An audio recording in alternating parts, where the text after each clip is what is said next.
कुछ general knowledge के question हैं जो हम आपके लिए लेके आए हैं और करंट अफेयर के क्वेश्चन हैं। ये सभी परीक्षाओं में आपके लिए उपयोगी होंगे, ख़ासतौर से CUET जो अपकमिंग एग्ज़ाम्स हैं, और इसके अलावा EPFO PCS पेपर होने वाले हैं आगे, और वीडियो एग्ज़ाम। सबके लिए क्वेश्चन इंपॉर्टेंट है, देखिए और इससे लाभ उठाइए। तो स्वागत है आपका हमारे चैनल पे। तो चलिए पहला क्वेश्चन हम लेके आए हैं। भारतीय क्षेत्र में स्थित 2 ज्वालामुखी द्वीपों के नाम। प्रश्न समझा आपने? 2 ज्वालामुखी द्वीप हैं भारत में, वो कहाँ पर हैं? तो इसका उत्तर होगा आपका नंबर 3, बैरन और नारकोंडम। भारतीय क्षेत्र में 2 ज्वालामुखी द्वीप हैं, बैरन और नारकोंडम। अंडमान सागर में स्थित नारकोंडम एक छोटा ज्वालामुखी द्वीप है, ठीक है, और बैरन द्वीप एक अन्य ज्वालामुखी द्वीप है जो अंडमान सागर में स्थित है, ठीक। तो बैरन और इंपॉर्टेंट क्वेश्चन। किस प्राचीन नृत्य कला को सदिर कहा जाता है? सदिर किसको कहते हैं? सदिर कहते हैं आपकी नंबर 3, भरतनाट्यम नृत्य कला को सदिर कहा जाता है। किसको? भरतनाट्यम, ठीक। ये दिया भी हुआ 3 नंबर में। इसे दासी अट्टम, चिन्ना बेलम या सदिर कहते हैं, ठीक। इसके अन्य नाम हैं अट्टम है, चिन्ना है, मेलम है। सदिर शब्द का जो है प्रयोग हुआ था वो हुआ था 17वीं सदी में, ठीक। 17वीं सदी में शुरू हुआ था और मराठा शासकों द्वारा शुरू किया गया था, जो इसे सदिर नाच कहते थे, इसीलिए इसका नाम सदिर तब से पड़ा। इसे दरबार में एक नर्तक द्वारा किया जाता था, नर्तक ये करता था। चलिए आगे का प्रश्न। हाल ही में जारी नेटवर्क रेडीनेस इंडेक्स 2022 में भारत कौन से स्थान पर रहा है? समाचार जरूर सुनिए, यही आपका करंट अफेयर है। हाल ही की घटनाएं हैं, करंट अफेयर का क्वेश्चन है ये। नेटवर्क रेडीनेस इंडेक्स में भारत का स्थान पता है, पूछा गया है, तो ये आपका 61वां स्थान है। भारतीय नेटवर्क रेडीनेस इंडेक्स 2022 में 61वां स्थान प्राप्त किया है, ठीक है। और इसके बारे में देखिए, नेटवर्क रेडीनेस इंडेक्स जिसे कहते हैं NRI रिपोर्ट 4 क्षेत्रों में उसके प्रदर्शन के आधार पर 131 अर्थव्यवस्थाओं के नेटवर्क रेडीनेस परिदृश्य का माप करती है, जिसमें होता है प्रौद्योगिकी, होता है लोग, होता है शासन, होता है और प्रभाव होता है। चलिए अगला देखेंगे। अगला है, भारत में 1 रुपये के नोट और इससे कम मूल्य के सिक्के कौन जारी करता है? इंपॉर्टेंट क्वेश्चन है, कई परीक्षाओं में ये क्वेश्चन आ चुका है। 1 रुपये का नोट और इससे कम मूल्य के सिक्के कौन जारी करता है? तो इसका उत्तर हो जाएगा आपका, क्या होगा? भारतीय रिजर्व बैंक 2 रुपये, 5 रुपये, 10 रुपये, 20 रुपये, 50 रुपये, 100, 200, 500, 2000 मूल्य वर्ग के नोट जारी करने के लिए अधिकृत है। तो आंसर क्या हो जाएगा इसका? भारतीय रिजर्व बैंक, हमने बताया ना, भारतीय रिजर्व बैंक बता दिया आपको। 2, 5, 10, 20, 50, ठीक। 1 रुपये के नोट और सिक्के तथा इससे कम मूल्य के सिक्के भारत सरकार के वित्त मंत्रालय द्वारा जारी किए जाते हैं, ठीक है। देखिए क्वेश्चन 2 पार्ट में है, जो ये इस प्रश्न का उत्तर है वो आपका होगा वित्त मंत्रालय, ठीक। भारतीय रिजर्व बैंक वाला हमने आपको बताया था, जैसे भारतीय रिजर्व बैंक जो है आपके 2 रुपये, 5 रुपये, 10 रुपये, 20, 100, 200, 500, 2000, इन नोटों को छापता कौन, नोट जारी करता है? ये है आपका भारतीय रिजर्व बैंक, ठीक। और 1 रुपये के नोट, दो पार्ट हैं इसमें, और इससे कम मूल्य के सिक्के कौन जारी करता है? ये आपका करता है वित्त मंत्रालय द्वारा, ठीक। थोड़ा सा नोट कर लीजिएगा, ये वित्त मंत्रालय जारी करता है। ये आपका आंसर हो जाएगा 4। क्या आंसर होगा इसमें? आंसर होगा 4, 4 नंबर का क्वेश्चन है, कई परीक्षाओं में ये आया, फिर से हम कह रहे हैं। अगला देखिए, अच्छा, सौरमंडल के उस ग्रह का नाम बताइए जो अन्य ग्रहों के विपरीत उल्टी दिशा में घूमता है।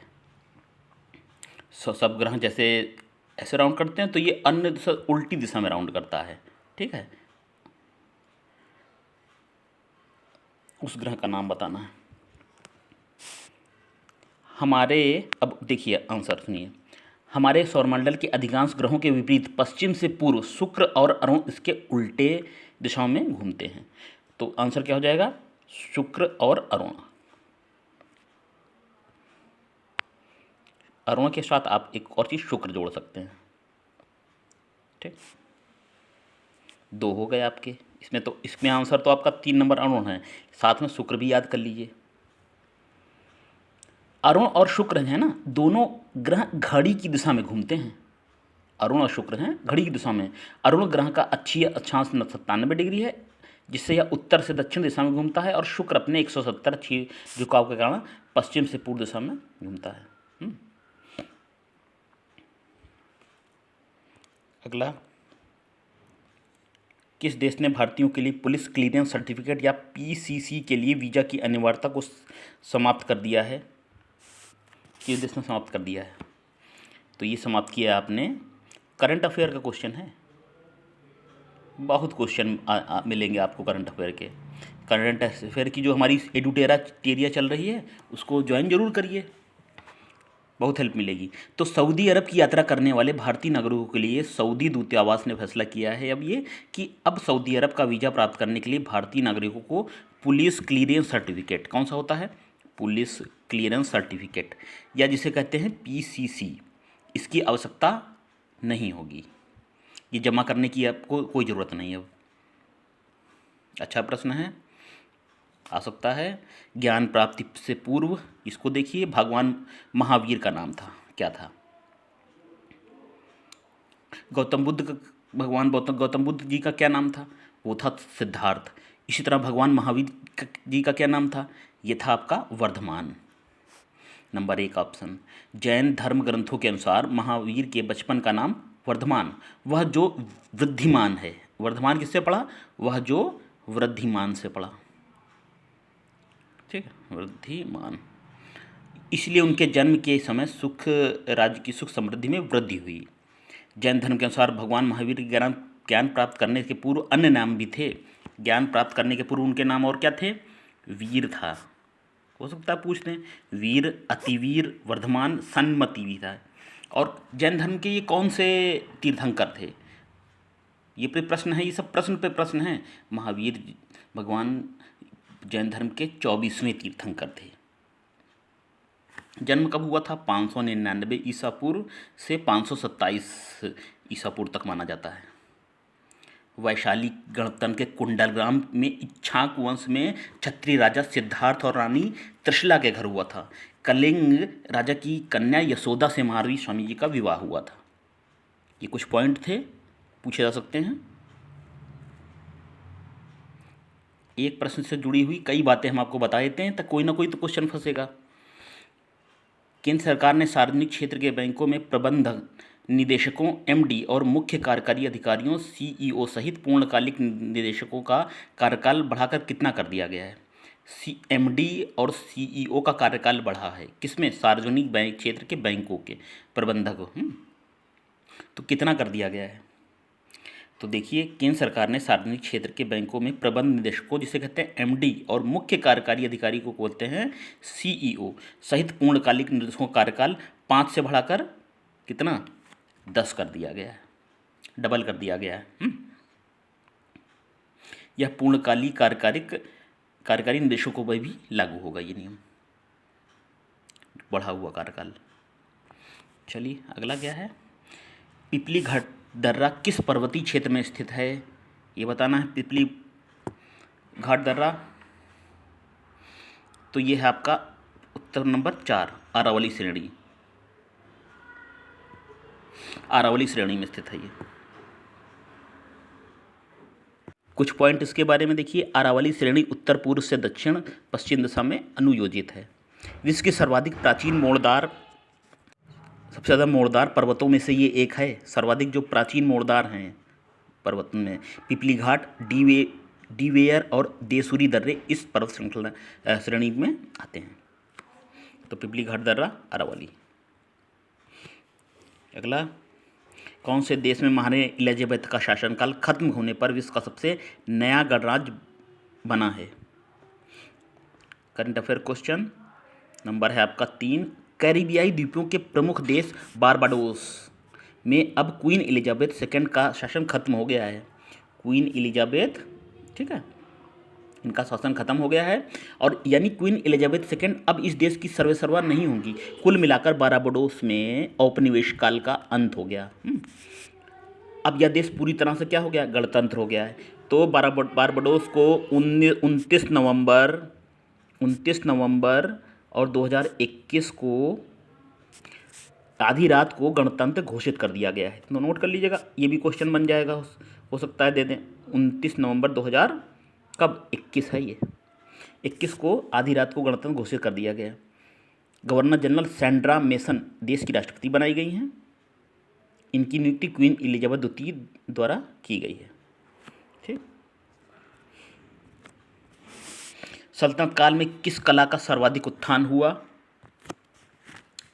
बताना है। तो है ललित कला, मुख्यतः वास्तुकला का सल्तनत काल में विकास हुआ था। भारत में सल्तनत काल के दौरान स्थानीय एवं मुस्लिम कला के मेल से एक नई इंडो इस्लामिक कला और वास्तुकला की शुरुआत हुई, जो मुगल शासकों के शासनकाल में अपने चरम सीमा पर थी। मुगल शासकों का कार्यकाल में भी वास्तुकला की अच्छी प्रगति हुई थी। तो सल्तनत काल में हमने बताया आपको मुस्लिम और स्थानीय कला का विकास हुआ, इंडो इस्लामिक कला जिसे कहते हैं। भूटान की राष्ट्रीय भाषा है कौन सी, जोंडखा। भूटान की राष्ट्रीय भाषा भूटानी जिसे कहते हैं जोंडखा है, जो तिब्बती भाषा परिवार की 53वीं भाषाओं में से एक है। भूटान, जिसे एक आधिकारिक रूप से भूटान राज्य कहा जाता है, दक्षिण एशिया में एक भूसीमाबद्ध राज्य है। भूटान की मुद्रा क्या है, कभी पूछ लेते हैं। अपने पड़ोसी देशों की मुद्राएं तुमको रटी होनी चाहिए। अगला है न्यूग्युल्ट्रम, ये है भूटानी मुद्रा। ठीक, जिसका मूल भारतीय रुपए के साथ निर्धारित है। इस देश में रुपया भी वैधानिक मुद्रा के रूप में स्वीकार किया जाता है। तो रुपए को भी मान्यता है, स्वीकार किया जाता है। अगला, सहिष्णुता एवं अहिंसा को बढ़ाने देने के लिए यूनेस्को मदनजीत सिंह पुरस्कार 2022 किसे प्रदान किया गया है? अच्छा बताइए, इसका उत्तर क्या होगा? नंबर 2 है फ्रांका माइह सुलेमयोंग। सहिष्णुता और अहिंसा को बढ़ावा देने के लिए 2022 का यूनेस्को मदनजीत सिंह पुरस्कार कैमरून की फ्रांका माइह सुलेमयोंग को दिया गया है, जो एनजीओ और सकारात्मक युवा अफ्रीका की अध्यक्ष हैं। अगला देखेंगे, नेक्स्ट क्वेश्चन बताइए, पढ़िए और बताइए। भारत में न्यायालय के कितने स्तर हैं? न्यायालय के स्तर बताने हैं, 2, 4, 3, 5।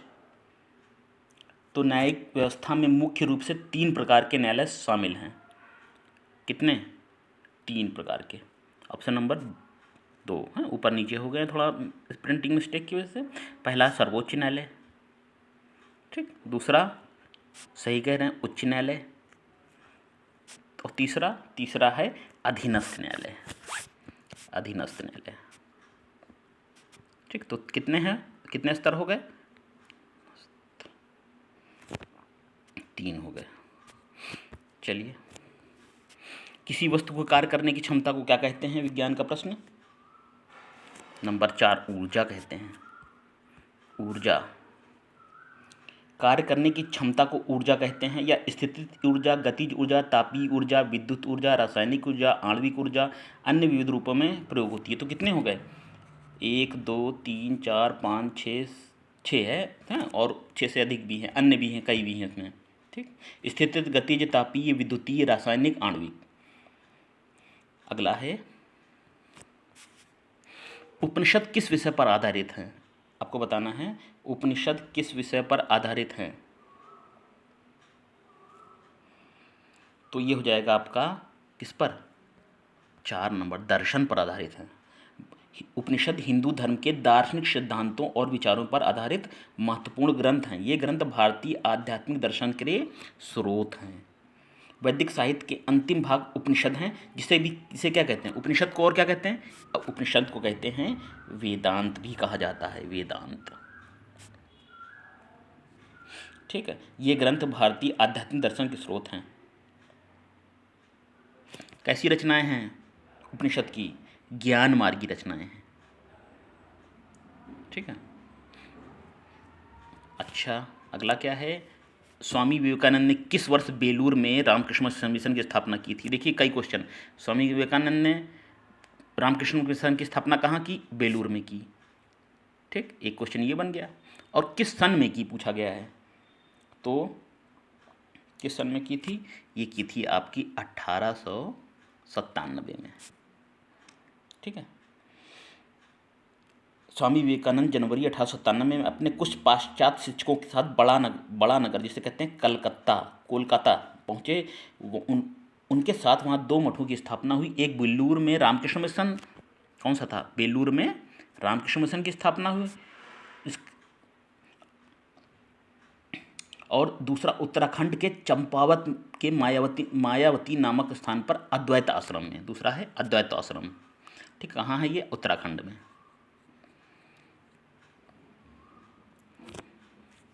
अच्छा, उत्सर्जन क्रिया में कौन सा शामिल नहीं किया जाता है? उत्सर्जन क्रिया में कौन सा सहायक नहीं है? नंबर 3 पेट। देखिए पेट उत्सर्जन क्रिया में सहायक नहीं है। पेट को मानव के उत्सर्जन अंग में शामिल नहीं किया था। मानव के उत्सर्जन अंग में देखिए गुर्दे आते हैं, ठीक है। अगला आता यूरेटर आता है, यूरिनरी ब्लैडर आता है, यूरेथ्रा आता है। यूरेथ्रा है, यूरिनरी ब्लैडर है, ये शामिल नहीं है। तो आंसर नहीं पूछा गया है, 3 नंबर आंसर है।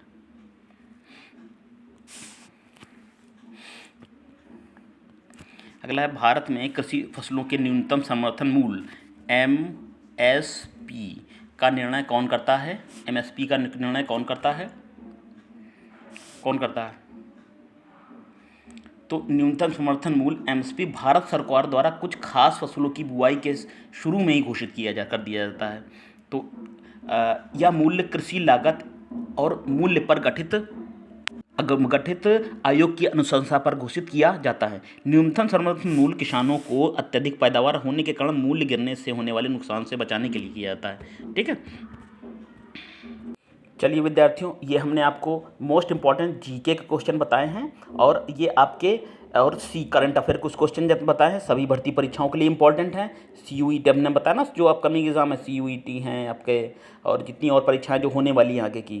तो इसी तरह के क्वेश्चंस के लिए हमारे चैनल पे बने रहिए। और बहुत ज़रूरी होता है आपका साथ नहीं होगा तो कितना अच्छा हम पढ़ा लेंगे, कुछ नहीं होगा। पढ़ाना हमें, ज्ञान तो आपको देना है, आपसे लेना भी है। कमेंट करके बताइए कैसा लग रहा है आपको। जो क्वेश्चन हुआ करे तो आप उस हमारे टेलीग्राम पे, व्हाट्सएप पे अब भेज दिया करिएगा। ठीक है, चलिए फिर मिलेंगे।